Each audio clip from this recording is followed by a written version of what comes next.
We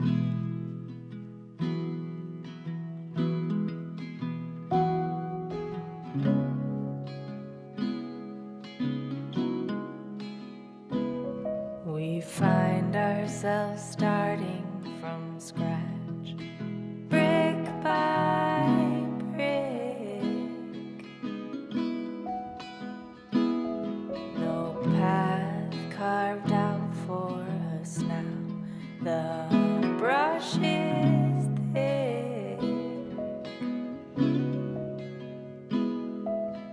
All I'm asking now, don't give up on love. Don't give up. Don't give up on love.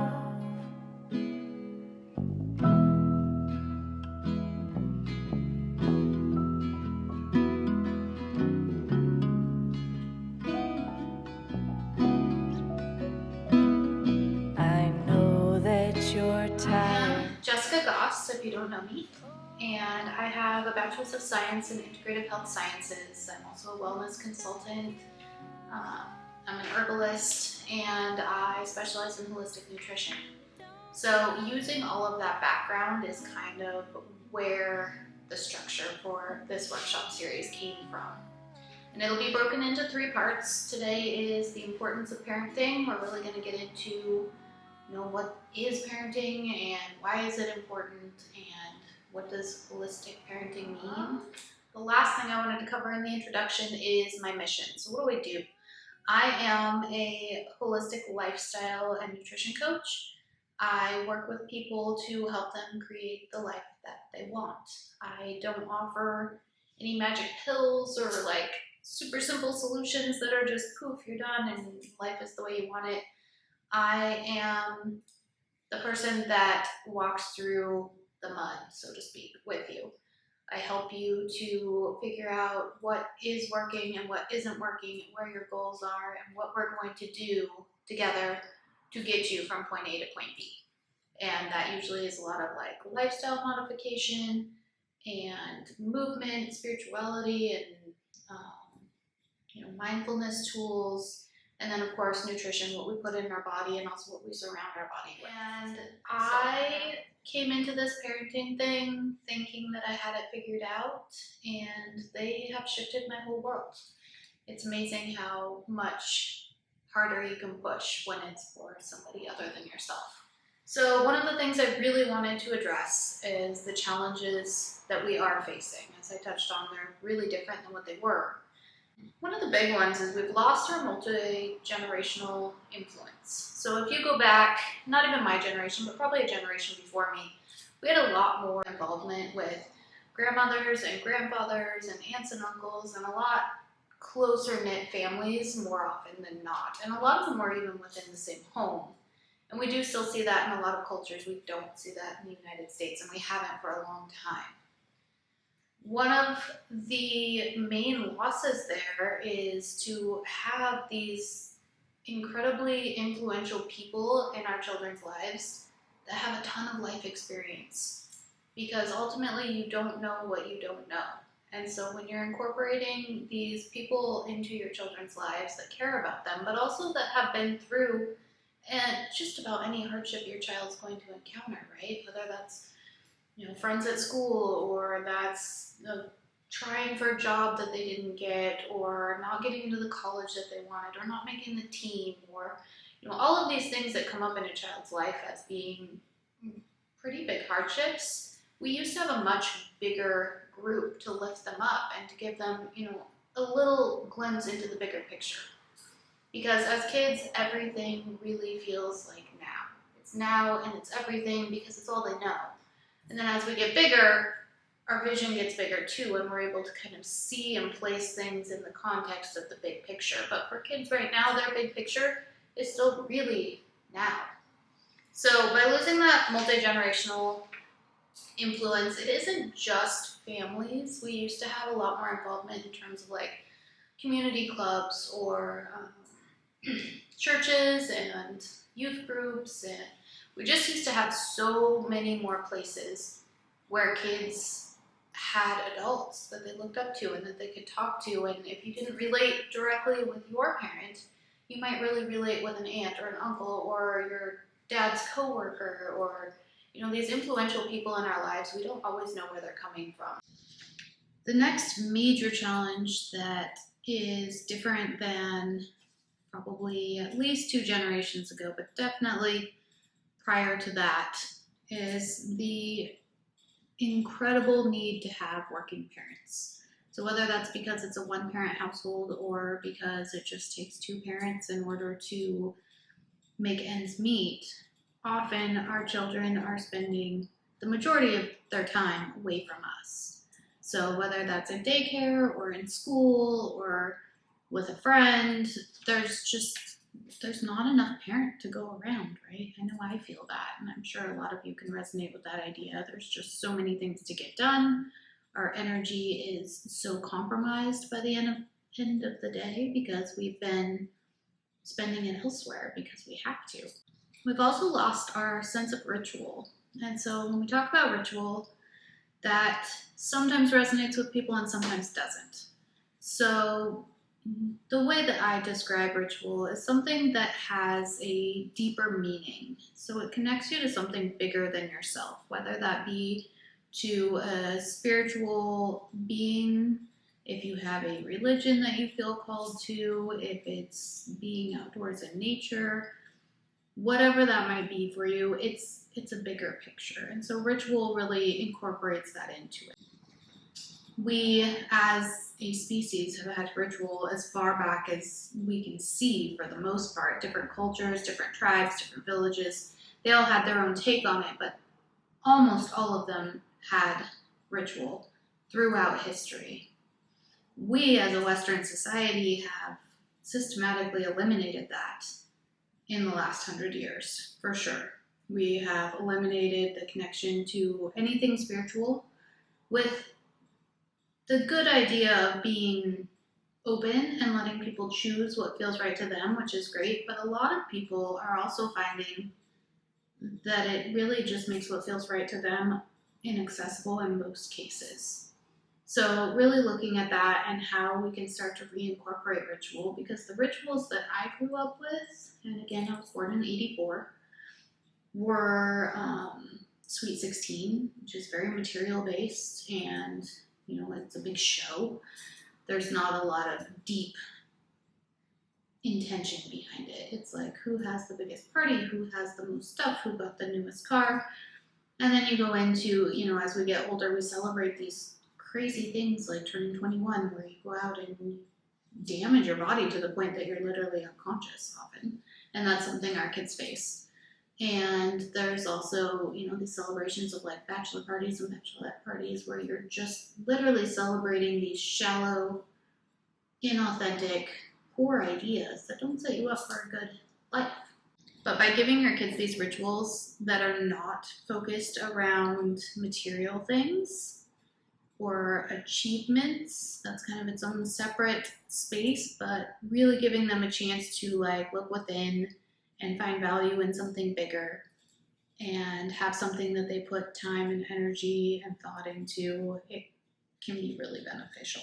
So the loss of those rituals, which used to be commonplace, has a huge effect, major change in our lifetime. And I've seen this in my own lifetime because it was just starting when I was a early teen, preteen, and it's just a whole different beast, is the introduction of the internet.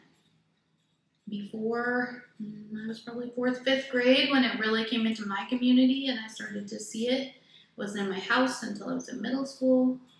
But the internet has changed the way we do everything, right? After experiencing COVID, we've all learned to go to school online and take workshops online and interact on Zoom. And the way that the internet has changed the world and the way we interact is still mind-boggling.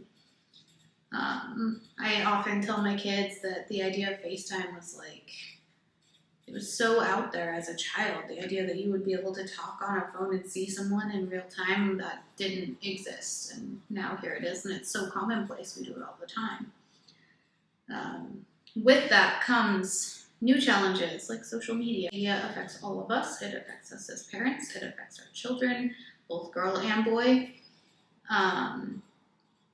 But the effects are different and the way that it manifests is different. So as a parent, it is very much something that allows us to withdraw. And we've all been there when you're trying to talk to someone and they are like scrolling and you're talking to them and there's no eye contact and they're scrolling.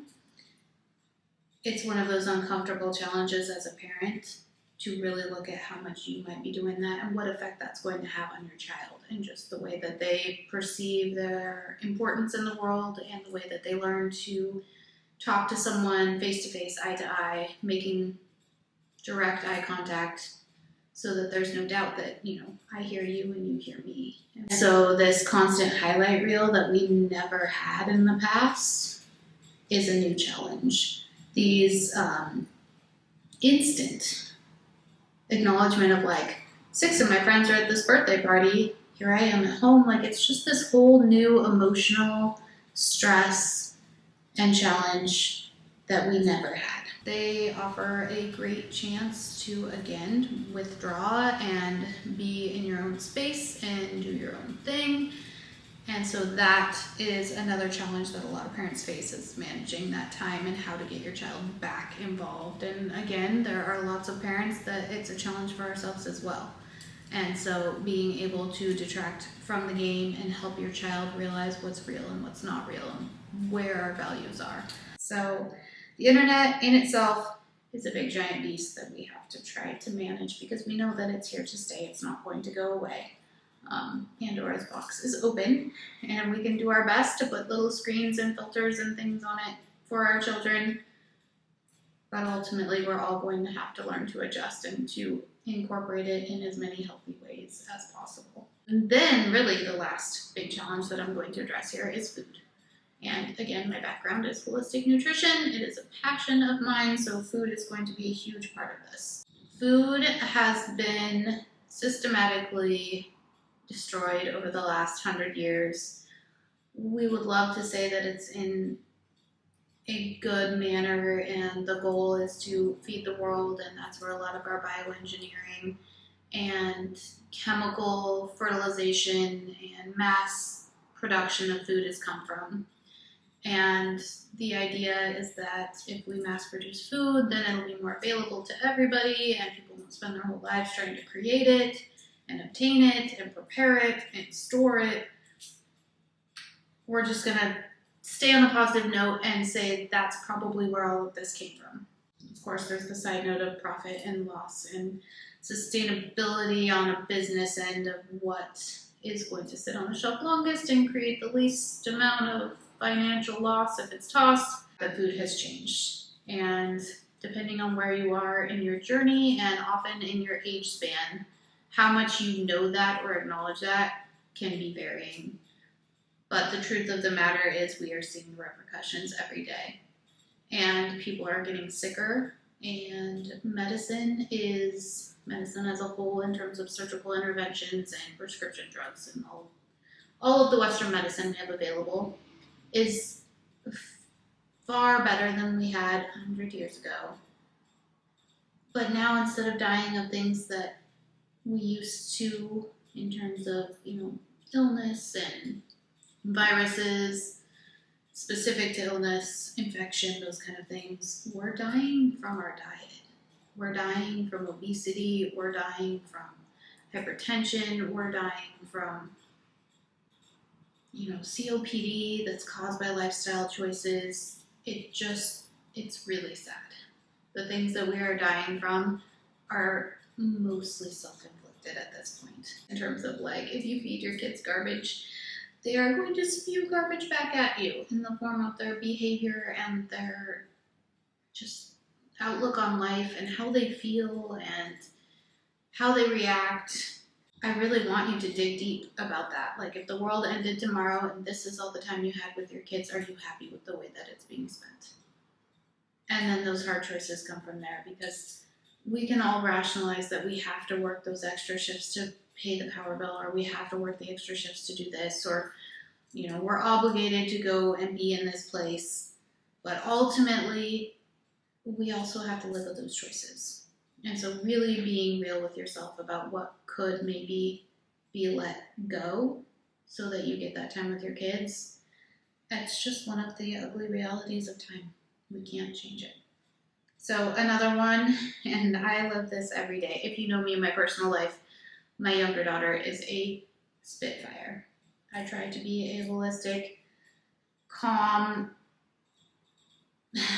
parent that I want to be, feeding my kids the food that I feel good about, and my 7-year-old will fight me every single step of the way, any chance she gets. Which is the ultimate reality that you cannot control anyone else's behavior, be it your daughter, your son, your husband, your wife, your mother, your boss. It does not matter. There is nothing we can do. We cannot force them into our way of being. We just can't. The best chance you have is that hopefully you give them really good reasons and they get on board with it because they agree. But you just can't. You can't force it. You can, threaten and punish, and you might get a little bit of cooperation here and there, but ultimately you cannot control anyone else's behavior. And children, for the love of all things, show us that day in and day out. So that is another reality, and when we accept that as parents, it really helps in order to take that deep breath in the moment and respond in the way you want to respond, because you can't change what they're doing. You just can't. And so you can choose to have the child that's throwing the huge fit in the grocery store. That was me last week. You can choose to be that person that grabs them by the arm and yells at them and rips them out of the store. You can be the person that ignores it and lets everyone enjoy it with you. You can choose to be the person that calmly talks to your child and hopefully turns that around. Those are your choices. But your choice is not like, my kid isn't going to throw the fit, because ultimately they will at some point, and some kids are much more likely to throw the fit than others. Lots of them act out in different ways than others. I have 2 kids, they act out in different ways, they manifest differently, but ultimately our kids are going to behave how they behave. And we do have some influence on giving them insight and understanding to the repercussions of how they behave. But accepting that you can't control anyone else's behavior will make it so much better, because you realize that it's not your fault either. You do what you can, but ultimately they're going to make their own choices, and that goes for grown adult children as well, which we all know. We have our dreams for our kids, and they may or may not do what we think they should do, but ultimately that's beyond our control. Ultimately, when we're raising kids, it's looking at the long game, and what is our relationship going to be with them throughout our life, and how can we best support them and provide the boundaries that they need to get the most out of their life. So looking back at our key takeaways, we've got our loss of multi-generational influence. We're struggling as working parents to try and fit it all in and get it all done. We've got a loss of ritual. We have the added stress of internet and social media and gaming. And we're up against a pretty big monster of food and nutrition. It's harder to find real food than it is to find processed junk. Our time, as much as we try, it goes so quick. We have such a limited time, so really valuing every minute that you have and looking at it from the standpoint of this is a moment in time. Looking back in 20 years, is this how I want to handle this time? And then lastly, you can't control anyone but yourself. So look at how you react and how you'd like to react, and really put some focus on what tools you can use to really be the person that you'd like to be as a parent. Thanks for watching, guys. Go ahead and like or subscribe if you are enjoying these videos. Talk to you soon. On this rocky road.